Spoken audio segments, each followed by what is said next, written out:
Hey, bonjour tout le monde, c'est Geek&, j'espère que vous allez bien. Vous voulez monter votre PC, vous avez peut-être du mal à choisir votre alimentation, vous savez pas pourquoi, on prend toujours un peu plus, etc. Aujourd'hui, on va voir en détail dans cette vidéo comment choisir son alimentation PC. J'ai divisé cette vidéo en 5 parties, la puissance, les certifications, la modularité, des connectiques, ainsi que les dimensions. Si cette vidéo vous plaît, n'hésitez pas à mettre un like, sinon bien sûr un petit dislike, c'est fait pour ça, et à vous abonner à la chaîne pour suivre mon contenu. On commence tout de suite avec la puissance. La puissance, il faut savoir que sur une alimentation PC, elle est exprimée en watts et que vous devez au mieux adapter la puissance de votre alimentation aux composants de votre PC, c'est-à-dire qu'il faut pas moins, sinon votre PC va planter, redémarrer, etc. Dès que vos composants vont demander un peu de puissance, et il faut pas plus parce que tout simplement ça fait des coûts inutiles, etc. Donc pour savoir à peu près combien consomme votre PC à pleine puissance, je vous conseille d'utiliser un calculateur. On en trouve très facilement sur internet, vous tapez calculateur alimentation PC, vous avez celui de MSI qui est très bien ou encore celui de Be Quiet, et vous vous demandez votre modèle de processeur, votre modèle de carte graphique, le nombre de barrettes de RAM, le nombre de ventilos, etc.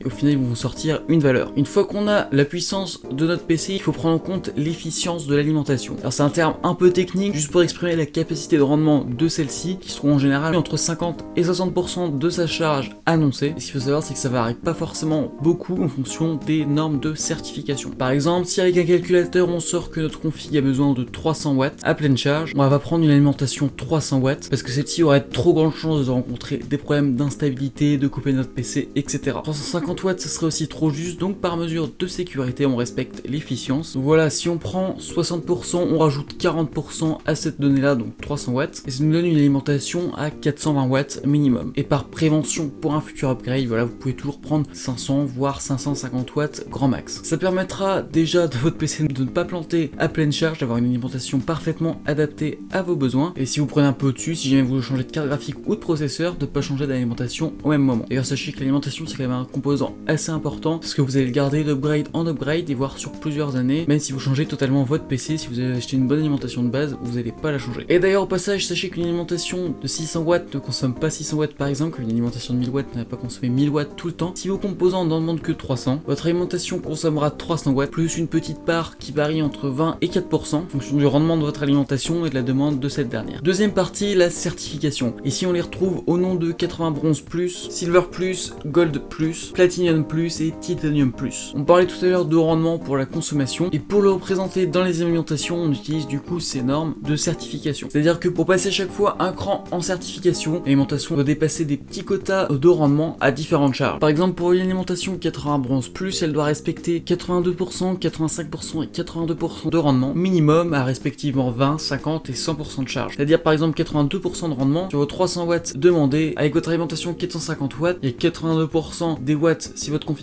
300 qui vont être redistribués directement à vos composants. Il va du coup y avoir 18% qui vont être un peu dispersés en chaleur, en perte d'énergie, etc. Soit en gros une alimentation moyenne pour 100 watts consomme 123 watts. Bien sûr, vous en doutez bien, plus la certification est élevée, plus la qualité de rendement, etc. aussi est élevée. Et donc forcément le prix suit aussi, et lui aussi il augmente un peu plus. Mais en général pour les configs à moins de 1000 euros, on peut se contenter d'une 80 bronze plus. Et pour ceux qui pensent que les certifications c'est pas important, plus la certification est élevée, plus l'alimentation coûte cher, mais moins la facture coûte cher aussi. Les configs pro par exemple qui consomment beaucoup, par exemple 1000 watts, si on peut gratter 10% de rendement, voilà, on les prend franchement. Et en plus de ça, moins il y a de perte d'électricité, moins il y a de production de chaleur, et donc moins l'alimentation chauffe, moins les ventilateurs tournent. Troisième partie, la modularité. On trouve sur le marché 3 types de modularité pour les alimentations PC: les alimentations non modulaires, les alimentations semi-modulaires, les alimentations modulaires. Pour les alimentations non modulaires, c'est tout simple, on va avoir l'alimentation, on ne pourra pas retirer les câbles. Voilà, une alimentation classique, c'est en général les moins chères. Les semi-modulaires, c'est une alimentation avec des câbles qui sont rattachés à l'alimentation qu'on ne peut pas enlever, mais certains câbles qui quant à eux sont détachables. Donc en général, c'est les câbles les moins utilisés ou qu'on retrouvera sous plusieurs exemplaires dans l'alimentation. Et enfin, il y a l'alimentation full modulaire à qui on peut retirer tous les câbles si on a envie. Pour les intérêts, déjà, c'est de pas avoir 36 000 câbles qui traînent dans le boîtier pour avoir un câble management plus propre et un flux d'air plus propre aussi. Ça permet aussi, il y a certaines marques comme CableMod qui proposent de remplacer les câbles de vos alimentations modulaires sur certains modèles pour des câbles avec des couleurs un peu plus sympas. Et voilà, en vrai, c'est hyper pratique parce qu'avoir 15 000 câbles à planquer dans un cache alim ou quoi, c'est franchement chiant. Maintenant, si vous avez un cache alim pour un config petit budget, franchement, une non modulaire, ça suffit largement. Quatrième partie, les connectiques. En général, si vous montez une petite config classique, il n'y a pas rien besoin de s'y attarder, mais bon, faut quand même y faire attention, surtout quand on a plusieurs cartes graphiques, plusieurs disques durs, etc. Pour les cartes graphiques, il nous faudra un PCI Express 6 pins plus 2 pins. Des fois, on peut retrouver sous forme de 8 pins directement, mais en général, ça reste sur du 6 pins plus 2 pins. En général, toutes les alimes récentes en ont, puisque toutes les cartes graphiques récentes demandent cette alimentation supplémentaire. cher. Mais si vous montez comme moi en ce moment une config pas très chère, par exemple avec une carte de série 7 de chez Nvidia, l'alimentation fournie par la carte mère suffit à la carte graphique et donc pas besoin de ça. Ensuite, vérifiez le nombre de prises Molex pour alimenter certains types de disques durs, même si c'est plutôt rare, mais surtout vos ventilateurs et vos systèmes RGB. Et enfin, vérifiez vos prises SATA pour alimenter les SSD et les HDD. Cinquième partie, les dimensions. Alors c'est assez rare de rencontrer un problème de dimension sur une alimentation. D'ailleurs, si vous achetez votre alimentation sur Top Achat ou quoi, en général elles sont toutes au format ATX. Il y a aussi des formats pour les alimentations, mais en général on n'en parle pas trop. Mais il est possible que vous rencontriez un problème de dimension si par exemple vous faites de la récup de PC. Des fois les câbles d'alimentation peuvent être très courtes parce que l'alimentation est prévue d'être mise sur le haut du PC et non sur le bas, ou des fois l'alimentation est un peu plus grosse, ou des fois l'alimentation est un peu plus petite. Et vérifiez par ailleurs l'alimentation de votre cache alim pour savoir si votre alimentation rentre bien dedans. Donc si la vidéo vous a plu, n'hésitez pas à mettre un like, sinon un dislike. J'espère avoir pu en aider certains. N'hésitez pas à me rejoindre sur les réseaux sociaux, Twitter, Instagram, les liens sont en description, à vous abonner à la chaîne YouTube. Et sur ce, moi je vous dis à la prochaine.